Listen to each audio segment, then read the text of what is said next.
1000 eurų klausimas. Ar reikia laikyti tam tikras paslaptis nuo vienas kito, būnant santykiuose? Kaip galvoju? Taip, paslaptis reiktų laikyti.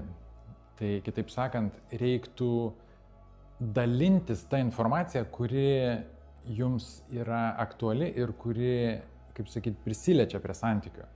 Nes buvo darytas eksperimentas su 2 grupėm. Vienai grupiai liepė dalintis tą informaciją, kuri yra susijusi su santykiais.